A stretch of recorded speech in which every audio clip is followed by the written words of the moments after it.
आज हम एक बहुत ही महत्वपूर्ण बारे में बात करेंगे। अभी हाल ही में चर्चा हो रही है कि क्या हमारी इलेक्शन कमीशन पारदर्शिता से काम कर रही है या नहीं। और आपको मालूम है कि अभी सुप्रीम कोर्ट का भी निर्णय आया है ईवीएम के बारे में, और सुप्रीम कोर्ट ने कहा है कि हर नागरिक को ईसीआई पे विश्वास रखना चाहिए, इलेक्शन कमीशन पे विश्वास रखना चाहिए, वो सही भी है। लेकिन सवाल ये उठता है कि क्या इलेक्शन कमीशन ऑफ इंडिया या और संस्थाएं विश्वास लायक हैं या नहीं, ये सवाल उठता है। अभी क्या हो रहा है कि पहले चरण के बाद जो नतीजे इलेक्शन कमीशन की वेबसाइट पे आए हैं कि कितनी परसेंटेज वोट हुई, वो 11 दिन के बाद आए हैं, और केवल इतना ही आया कि इतनी परसेंटेज वोट हुई। कितने वोट पड़े हैं वो वेबसाइट पे नहीं दिखाया गया।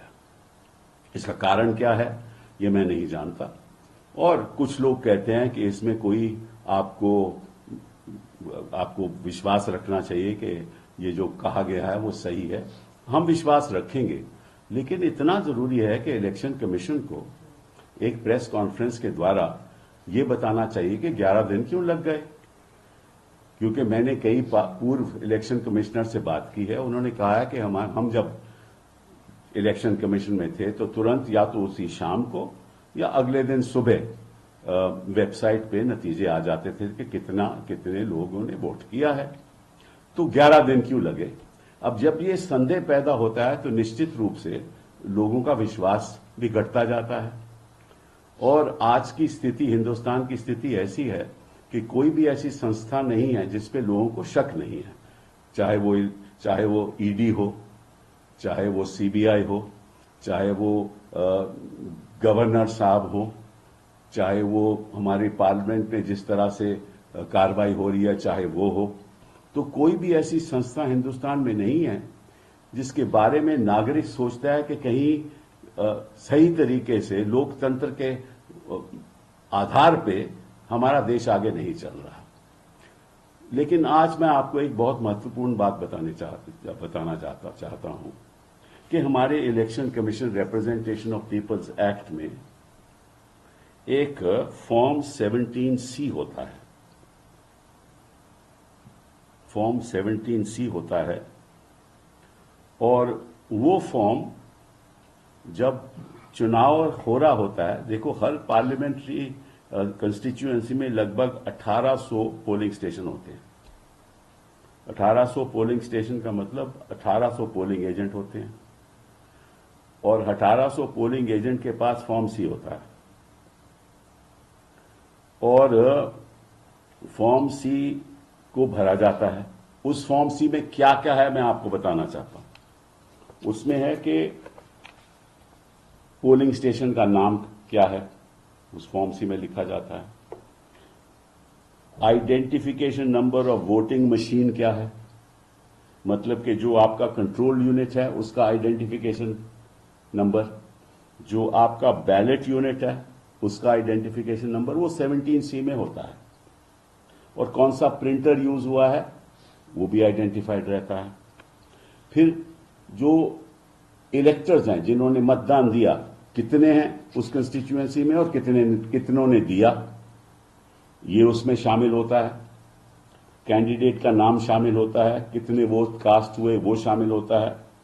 और जब पोलिंग खत्म हो जाती है तो फॉर्म वो भर के पोलिंग एजेंट को दिया जाता है। मतलब कि उसी वक्त जब पोलिंग खत्म होती है, पोलिंग एजेंट के पास वो फॉर्म होता है 17C, जिसमें ये लिखित है कि कितने वोट हुए, कितने वोट पोल हुए, कितने इलेक्टर थे, कितने मतदाता थे और कितने पोल हुए। ठीक है। सो वो जो फॉर्म है वो पोलिंग एजेंट के पास है। अब 1800 पोलिंग एजेंट हैं, तो हर पोलिंग एजेंट इसका महत्व नहीं जानता।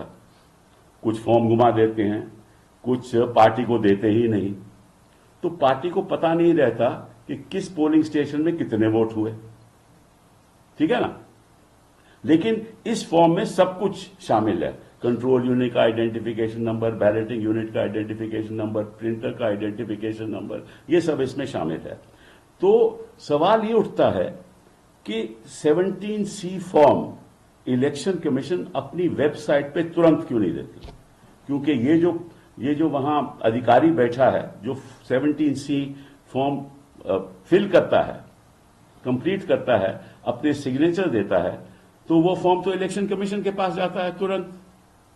तो अगर फॉर्म इलेक्शन कमीशन के पास जाता है उसी टाइम जब पोलिंग खत्म हो जाती है, तो अगले दिन ये फॉर्म इलेक्शन कमीशन की वेबसाइट पे क्यों नहीं आता? अब अगर इलेक्शन कमीशन की वेबसाइट पे आ जाए तो तुरंत सब देश के निवासियों को पता चल जाएगा कि इस पोलिंग स्टेशन में कितने वोट पड़े, पॉलिटिकल पार्टी को पता चल जाएगा। अब इलेक्शन कमीशन कहती है कि ये पोलिंग फॉर्म जो ये 17C है, हम तो आपके पोलिंग एजेंट को देते हैं। तो पोलिंग एजेंट 1800 एजेंट हर कंस्टिट्यूएंसी में, कोई नहीं देता फॉर्म, कोई देता है। तो ये जब आपके पास इंफॉर्मेशन है तो आप तुरंत उसको क्यों नहीं अब वेबसाइट को अपलोड करते? तो ये एक बहुत भारी समस्या है हमारे देश में। जो रिजल्ट है फॉर्म 20 का, वो तो अपलोड हो जाता है। फॉर्म 20 का रिजल्ट अपलोड हो जाता है। जब काउंटिंग खत्म हो जाती है तो फॉर्म 20 का रिजल्ट अपलोड हो जाता है। फॉर्म 17C के 2 पार्ट हैं। एक पार्ट है फॉर्म 17C का, जो मैंने आपको बताया। दूसरा पार्ट है रिजल्ट ऑफ काउंटिंग। तो दूसरे पार्ट में ये शामिल हो जाए कि रिजल्ट क्या है, वो अपलोड हो जाता है। लेकिन ये 17C अपलोड नहीं होता। तो इसमें जिम्मेदार कौन है? हम पारदर्शिता की बात करते हैं, तो इलेक्शन कमीशन क्यों नहीं अपलोड करती? उसमें क्या होगा कि जैसे ही अपलोड करेगी, पार्टी को पता चल जाएगा एक काउंटिंग मशीन का क्या आइडेंटिफिकेशन नंबर है, बैलेटिंग मशीन का क्या आइडेंटिफिकेशन नंबर है। तो जब काउंटिंग होगी तो नंबर तो पार्टी के पास होगा ना, तो नंबर मैच हो जाएगा। तो निश्चित रूप से यह बताना चाहिए और इलेक्शन कमीशन को पहले ही बता देना चाहिए। तो ये एक बहुत भारी समस्या है। और साथ में आपको यह भी बताऊं कि, और ये भी हमारी इलेक्शन कमीशन की इंस्ट्रक्शंस हैं सितंबर 20 2021 की और 16 दिसंबर 2021 की, जिसमें लिखा है कि जो हमारा कंट्रोल यूनिट रहता है ना, उसमें एक पिंक पेपर स्लिप से वो सील हो जाता है। और जो बैलेटिंग यूनिट है वो भी एक पिंक पेपर स्लिप सील से सील हो जाता है। और जो हमारा result of section of control units है वो ग्रीन पेपर से, तो रिजल्ट ग्रीन पेपर सील से होता है। तो सील लगाई जाती है, 17C फॉर्म दिया जाता है, वो अपलोड नहीं होता। 11 दिन बीत जाते हैं और फिर कहते हैं कि वोटिंग बढ़ गई, परसेंटेज बढ़ गई। ये नहीं बताते कितने वोटर ने वोट किया, कितने मतदाताओं ने मतदान किया, ये नहीं बताते। तो जब ये संदेह पैदा होंगे तो निश्चित रूप से विश्वास उठेगा। पहले चरण में 11 दिन के बाद, दूसरे चरण में 4 दिन के बाद। और अचंभे की बात यह है कि तमिलनाडु में उन्होंने पहले कहा कि जो वोटिंग परसेंटेज थी वो 72.3 कुछ थी और वो गिर गई। जब रिजल्ट हुआ तो कहा कि 69.4% रह गई। तो ये कैसे हुआ? तो जब ऐसी बातें लोकतंत्र में होती हैं तो निश्चित रूप से विश्वास तो उठेगा।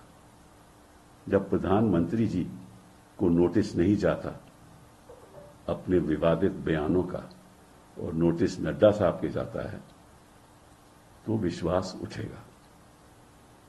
जब नोटिस राहुल गांधी को नहीं जाता लेकिन कांग्रेस प्रेसिडेंट को जाता है तो विश्वास उठेगा। जब कोई कार्रवाई नहीं होती तो विश्वास उठेगा। जब प्रज्वल रेवन्ना के खिलाफ पासपोर्ट उनका कैंसिल नहीं होगा तो विश्वास उठेगा। जब ईडी इस तरीके से मुख्यमंत्री को गिरफ्तार करेगी